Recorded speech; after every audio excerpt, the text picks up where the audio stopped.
कानी बहू। किशोरी लाल जी के बेटे राघव की शादी की बात जगह जगह चल रही थी, लेकिन किशोरी लाल जी को कोई लड़की पसंद ही नहीं आती थी। और उसकी एक ही वजह थी, किशोरी लाल जी का लालची होना। उनको लड़की वालों से मोटा दहेज चाहिए था और इसी चक्कर में एक दिन वो एक बहुत पैसे वाले के घर अपने बेटे का रिश्ता लेकर पहुंचे। उस आदमी का नाम था ओम प्रकाश। देखिए किशोरी लाल जी, मेरी एक ही बेटी है और मेरी सारी संपत्ति जायदाद सब कुछ मेरी बेटी नैना का ही है। पापा, नाम से लगता है बहुत खूबसूरत होगी। कितना अच्छा नाम है ना, नैना। ओ, वैसे बात तो सही है आपकी। अब इतना पैसा है, जमीन जायदाद है, इकलौती बेटी, आप भी क्या करेंगे? सब कुछ उसे ही देंगे ना। बिल्कुल ठीक पहचाना आपने। बस बेटी की शादी और सारी जायदाद उसके नाम। पापा, बिना देखे हाँ कर दीजिए ना। इतना अच्छा रिश्ता फिर कहाँ मिलेगा? माला माल हो जाएंगे हम। मैं अपनी बेटी को बुलाता हूँ। अरे नहीं नहीं नहीं नहीं, आपकी बेटी का नाम नैना है, सुनकर ही लगता है बहुत सुंदर होगी। रहने दीजिए अंकल, मैं तो आपकी बेटी के नाम से ही इतना खुश हो गया हूँ कि उसे बिना देखे शादी करने को तैयार हूँ। अब तो मैं उसका चेहरा सीधे शादी के बाद ही देखूंगा। और इस तरह राघव नैना का चेहरा नहीं देखता और उससे शादी कर लेता है। शादी के बाद अपनी सुहाग रात पर जब राघव नैना का घूंघट उठाकर देखता है तो नैना की आंखें बंद थी। कितने खूबसूरत हो तुम नैना, जरा अपनी आंखें खोलकर मेरी तरफ देखो तो सही। नहीं, मुझे शर्म आती है। अरे, मैंने तुम्हें शादी से पहले भी नहीं देखा, और अब अगर तुम आंखें खोलकर मुझे देखोगी भी नहीं तो मुझे अच्छा कैसे लगेगा? इससे पहले कि नैना अपनी आंखें खोलकर राघव की तरफ देखती, अचानक से लाइट चली गई और राघव नैना को पूरी तरह से देख भी नहीं पाया। अगली सुबह नैना राघव के लिए नाश्ता बनाकर लेकर आई। अरे ये क्या, आधा पराठा सेका हुआ है और आधा बिल्कुल कच्चा। ये तुमने क्या किया नैना? बहू, तुमने क्या आधा पराठा तवे से नीचे लटका कर रखा था, जो आधा सिका है और आधा कच्चा? मुझे जितना दिखेगा उतना ही तो सीखूंगी ना पापा जी। जहाँ जहाँ मुझे नजर आ रहा था वहाँ मैंने सीख लिया, जहाँ जहाँ नहीं दिखा वहाँ कच्चा रह गया होगा।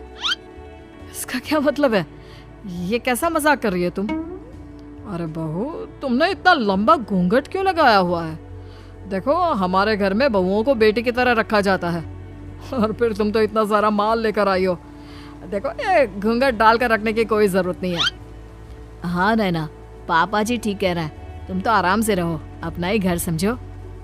नैना अचानक से अपना घूंघट उठा लेती है। अरे ये क्या पापा, नैना की तो एक आंख फूटी हुई है। नाम से नैना, लेकिन ये तो कानी बहू निकली।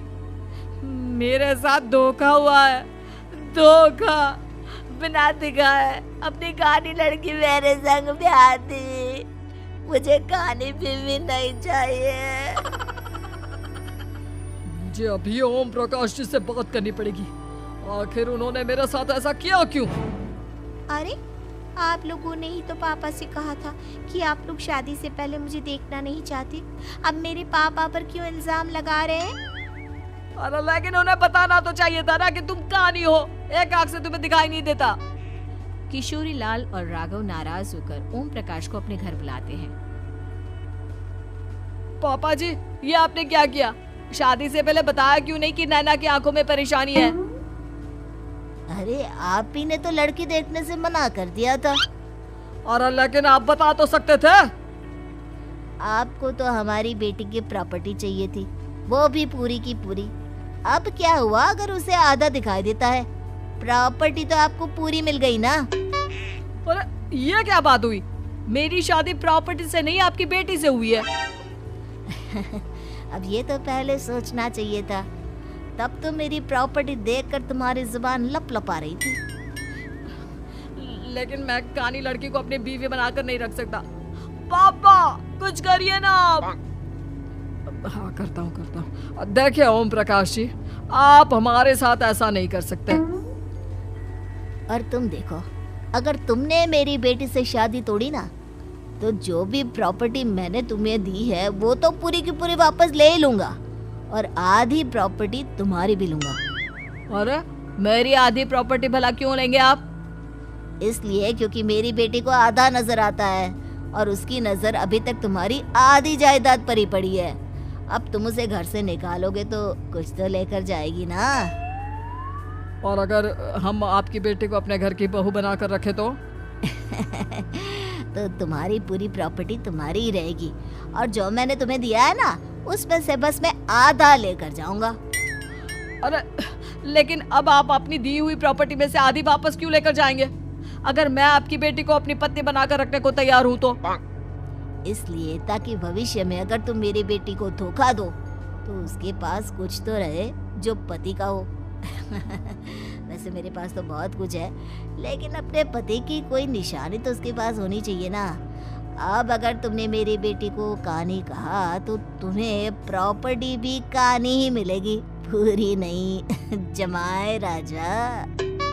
किशोरी लाल और राघव समझ चुके थे कि वो पूरी तरह फंस चुके हैं और अब उनके पास वहां से निकलने का कोई चारा नहीं है। अब समझ में आया ना, लालच बुरी बला होती है। एक तो तुम्हें प्रॉपर्टी मिली, ऊपर से बीवी मिली, उसमें तुम्हें नखरे भी दिखाने हैं। आए बड़ी, चुपचाप बैठो दोनों। कुछ दिनों के बाद नैना राघव की कार लेकर बाजार घूमने निकलती है और जब कार लेकर वापस आती है, ये क्या? एक तरफ से मेरी गाड़ी पूरी खराब हो चुकी है। लगता है तुमने मेरी गाड़ी को किसी दूसरी गाड़ी के साथ एक्सीडेंट किया है। अरे अरे कितना बड़ा नुकसान कर दिया तुमने बहू। वो क्या है ना पापा जी, मुझे एक आंख से दिखाई नहीं दे रहा था, सामने से गाड़ी आ रही थी। मुझे तो सिर्फ आधा ही दिखाई दिया और वो गाड़ी मेरी कार से रगड़ते हुए निकल गई। अब मैं क्या करूं बताओ? आप इसे ठीक कराने के पैसे कौन देगा? तुम्हारे पापा? तुमने मुझसे इस तरह से बात की? अभी रुको। नैना राघव की शिकायत ओम प्रकाश को कर देती है। देखो राघव, अब जो मेरी आधी प्रॉपर्टी तुम्हारे पास थी ना, उसमें से आधी और मैं लेकर जाऊंगा, क्योंकि तुमने मेरी बेटी को डांटा। अरे नहीं नहीं पापा जी, गलती हो गई, माफ कर दो। गलती की तो कोई गुंजाइश ही नहीं। अगली बार मेरी बेटी को डांटा तो बची हुई आधी में से आधी और ले जाऊंगा। लालच के चक्कर में हम दोनों ने बहुत बड़ी गलती कर दी बेटा। एक तो तुम्हें कानी बहू मिली और ऊपर से जो माल मिला वो भी काना। इस तरह राघव की हर एक गलती पर ओम प्रकाश उसकी प्रॉपर्टी का आधा आधा हिस्सा लेकर अपना सारा माल वापस ले गया और राघव को कानी बीवी से काम चलाना पड़ा। भाई लालच वाकई में बुरी बला है।